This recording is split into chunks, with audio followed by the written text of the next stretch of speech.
Deus tem planos para cumprir em nossas vidas. Essa é a mensagem de toda a Bíblia e é isso mesmo que estamos estudando aqui no Encontro com a Palavra, escrito pelo pastor Dick Woodward e narrado pelo pastor Edson Bruno. Fique atento a mais um programa que o Ministério Cooperativo Internacional leva a você.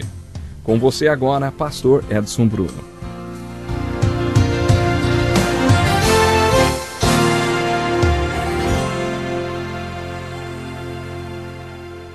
Bem-vindo, muito bem-vindo para mais um Encontro com uma Palavra. Nós estamos estudando toda a Bíblia, desde o Gênesis até o Apocalipse. Agora nós estamos estudando o primeiro livro de Samuel, onde conhecemos um grande homem de Deus que deu nome a esse livro. Samuel foi um grande profeta e também um líder político do povo de Deus. O segundo personagem enfatizado nesse livro é um homem que se tornou um impressionante alerta para nós, Saul. Saul é uma figura controversa nas Escrituras. Existem também muitas discussões teológicas entre o povo de Deus, e uma delas é a seguinte: se você nasceu de novo e tem a vida espiritual descrita na Bíblia, você pode perdê-la? Será que é possível que uma pessoa hoje seja salva e amanhã perca a salvação? Se o filho pródigo tivesse morrido lá no meio dos porcos, ele estaria perdido?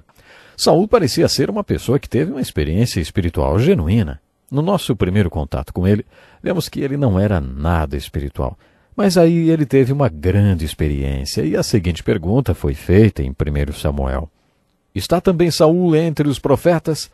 Por causa da experiência que teve, ele foi considerado como sendo do grupo dos profetas e estava profetizando. Mas à medida que estudamos a sua vida, torna-se óbvio que Saul perdeu a sua espiritualidade.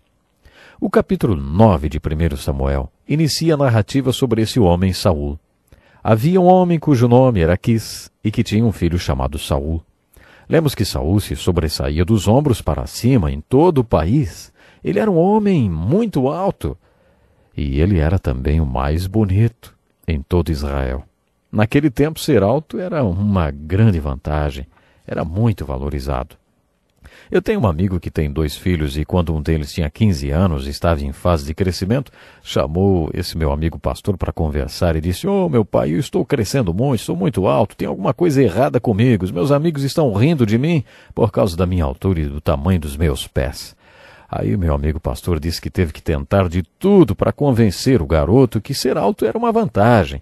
Ele pegou uma porção de revistas e jornais e mostrou que todos os modelos eram altos, eram bonitos e eram magros, não eram gordos como seu pai.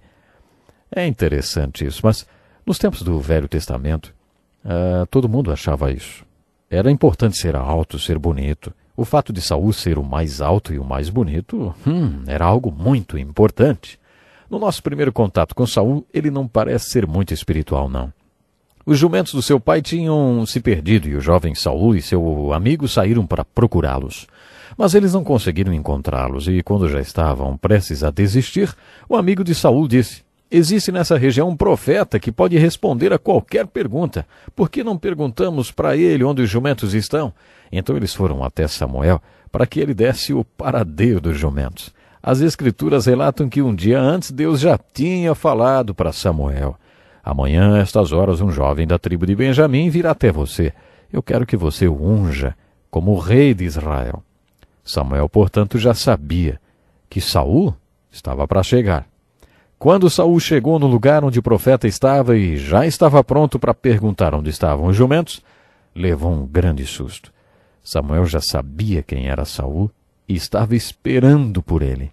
Ele convidou Saul para um banquete, ofereceu a ele um pedaço especial de carne e disse: eu preparei essa ceia para você. Já estava te esperando. A propósito, não se preocupe com os jumentos. Toda a riqueza de Israel será sua agora. A resposta de Saul foi uma frase que nós já conhecemos: desculpe-me, mas eu sou da tribo de Benjamim, a menor de Israel. Minha família é a de menor prestígio em toda a tribo. Eu acho que você pegou o homem errado. Isso não lhe parece familiar? Muitos líderes, quando foram chamados, se sentiram assim. Ei, você pegou o homem errado. Eu não sou ninguém. Sou um zero à esquerda. Sou o mais fraco de todos. Foi isso que Gideão disse. Foi isso que muitos deles disseram, inclusive Moisés. Mas essa atitude tem um lado positivo. Você se lembra da guerra civil que houve, relatada no final do livro de Juízes? Pois é, a tribo de Benjamim lutou contra todas as outras tribos e quase acabou com todas elas. Então Deus interviu a favor dessas outras tribos. Aí então as 11 tribos quase exterminaram a tribo de Benjamim. Sobraram apenas 600 benjamitas quando Deus interviu pela segunda vez. Deus disse: eu não quero que nenhuma das minhas tribos pereça na face da terra. Então os 600 benjamitas foram levados para um lugar no deserto. As outras tribos levaram mulheres para eles e disseram: aqui estão, procriem, porque Deus diz que não quer que nenhuma das suas tribos seja exterminada na face da terra. Essa era a história de Saul. Por isso ele disse: eu venho da menor tribo e sou o mais fraco de todos. Mas Samuel o ungiu como o primeiro rei de Israel, porque Deus o mandou fazer isso. Acho lindo o final dessa história. Então, naquele dia, Saul partiu o pão com Samuel. Eu tenho certeza que Saul jamais se esqueceu daquele dia. Tem um amigo pastor que contou uma experiência interessante para mim. Ele disse assim: alguns anos, quando eu era presidente da associação ministerial, pediram-me para recepcionar uma pessoa muito importante no aeroporto. Era um servo de Deus. Seu nome era Dr. Abraham Vereid. Nunca tinha ouvido falar dele antes. Foi ele quem criou o café da manhã e oração com o presidente da República em Washington, na capital dos Estados Unidos. Ele tinha um ministério fantástico, era um homem muito espiritual. Alguns dos homens que o acompanhavam ficaram comigo e eu tinha que levá-los para o jantar. Eu não tinha condições de pagar um jantar para toda aquela gente e eu não sabia o que fazer. Estava quase tendo um ataque do coração naquele restaurante. Aí, meu amigo disse, eu olhei o menu e pensei comigo, com uma oração: ah, se todo mundo pedisse esse prato de linguado barato, aí ficaria mais fácil. Dr. Vereid vira-se para o garçom e diz: eu vou querer esse prato de linguado aqui. Olha, na verdade nós vamos todos comer linguado, porque nós estamos com pressa. Eu pensei comigo: esse homem está em contato direto com Deus. Quando eu o encontrei no aeroporto, ele segurou minha mão e disse: você é jovem, já conhece a Deus? Ele tinha um cabelão branco, parecia um profeta. Não dava para dizer se ele estava falando com Deus ou com você. No meio da conversa, de repente, você percebia que ele não estava mais falando com você, mas com o Senhor. Aí você abaixava a cabeça e percebia que ele estava falando outra vez com você. Sabe, ele era muito espiritual. E esse meu amigo pastor diz: depois daquele jantar eu o levei para a igreja onde ele iria pregar naquela noite. Nunca vou esquecer isso. Antes de entrar no templo, ele me levou para o canto e perguntou o que eu iria fazer no dia seguinte. Eu disse que iria dar uma aula bíblica. E ele falou: vamos entregar isso para Deus. Passou o braço no meu ombro e orou por mim. Nunca me esquecerei dessa experiência, o meu amigo fala. No dia seguinte, durante a minha aula bíblica, eu achei que seria arrebatado ou alguma coisa, porque tamanha era a unção naquele dia, tamanha era a unção naquela aula.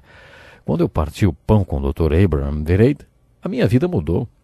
Minha experiência com ele me deu uma ideia do que significou para Saul encontrar-se com Samuel e partir o pão com ele, disse esse meu amigo. E ele tinha razão. Saul foi ungido rei, mas não foi um bom rei. Sua vida, portanto, tornou-se um alerta. Ele poderia ter sido um grande homem espiritual. Mais tarde na história, Samuel disse algo impressionante para Saul. Quando Samuel tirou o reinado de Saul, na verdade, quando Samuel demitiu Saul, ele disse: Deus tinha planejado fazer de você e de seus descendentes reis de Israel para sempre, mas agora o reino será tirado de você. Parece que isso significou que Saul e seus descendentes jamais seriam reis. Mas Saul escolheu desobedecer a Deus e por isso Deus teve que tirá-lo. Saul parecia ter sido profundamente afetado por suas experiências espirituais. Samuel disse: você vai subir esse monte. Quando chegar onde está a guarnição dos filisteus, vai acontecer tal e tal coisa com você. Então você encontrará 3 homens que estarão descendo o monte. Eles estarão segurando tal coisa e farão isso e isso, e você fará aquilo outro, viu? Samuel previu todos esses sinais que foram cumpridos ao pé da letra. O sinal mais importante que Samuel previu foi: Deus dará a você um novo coração. Seu espírito virá sobre você de maneira poderosa e você será transformado. Todas essas coisas aconteceram com Saul e pareceu que ele tinha sido muito afetado por todas elas. Porém, Saul desobedeceu a Deus 2 vezes. Não uma vez, mas 2. Ele entrou numa batalha contra os filisteus e o seu exército estava desertando. Saul sabia que Samuel chegaria em 7 dias. Quando chegou o último dia e Samuel não chegou, Saul pegou nos objetos de sacrifício, ocupou o lugar de Samuel e fez as vezes de sacerdote. Quando Samuel chegou, ficou muito chateado com Saul. Tudo isso está registrado no capítulo 13 do primeiro livro de Samuel. Foi aí que pela primeira vez nós ouvimos falar de Davi. Samuel disse a Saul: seu estúpido, você desobedeceu a Deus. Deus tirará o reino de você e dará um homem que tem o coração segundo o coração de Deus e que faria a vontade dele. Ele já achou esse homem, que é melhor do que você. Essa é a primeira vez que ouvimos falar de Davi. Davi era esse homem, segundo o coração de Deus, que faria a vontade dele. Parecia que Deus tinha dado a Saul uma segunda chance, e aí Saul desobedeceu a Deus pela segunda vez. Ele recebeu ordens de combater os amalequitas e exterminá-los totalmente. Ele teria que destruir tudo, todo o povo e todo o despojo. Ficou bem claro, bois, ovelhas, camelos, jumentos, tudo. Mas quando o exército de Saul conquistou os amalequitas, ele e seus homens ficaram com o melhor de tudo para eles. Então Deus apareceu a Samuel e disse: eu me arrependo de ter feito de Saul rei. Ele me desobedeceu outra vez. Você tem que tirá-lo. Quando Samuel ouviu isso, chorou a noite toda diante do Senhor.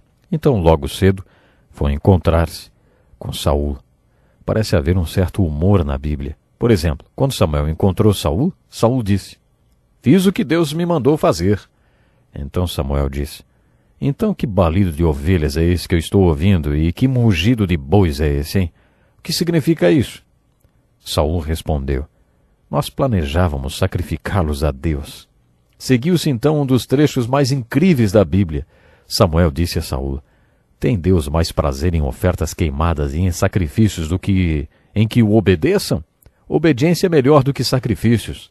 Ele está muito mais interessado em que você o escute do que na sua oferta de carneiros. A rebelião é como o pecado de feitiçaria e a teimosia é tão ruim como a idolatria. Nesse ponto Saul confessou: pequei. E disse mais: mas Samuel, Deus vai me perdoar. Por favor, venha adorar comigo e mostrar ao povo que está tudo bem entre nós. Samuel disse: não adianta. Você rejeitou as ordens de Deus e Deus rejeitou você.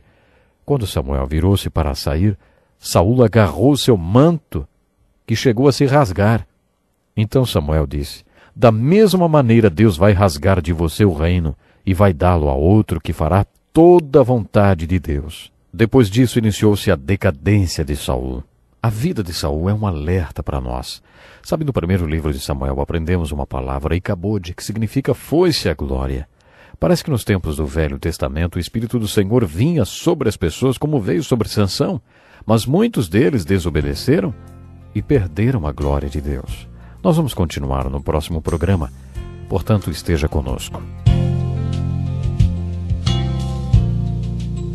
Que lição importantíssima. Obrigado, pastor Edson Bruno. Prezado ouvinte, coloque em prática o que você ouviu aqui. Sem dúvida, sua vida será grandemente abençoada. Este é um estudo escrito pelo Dr. Dick Woodward, na voz do pastor Edson Bruno. Escreva-nos e solicite o material. Nosso endereço é Encontro com a Palavra, Caixa Postal 2011, CEP 89201-970, Joinville, Santa Catarina. Até o nosso próximo encontro com a Palavra.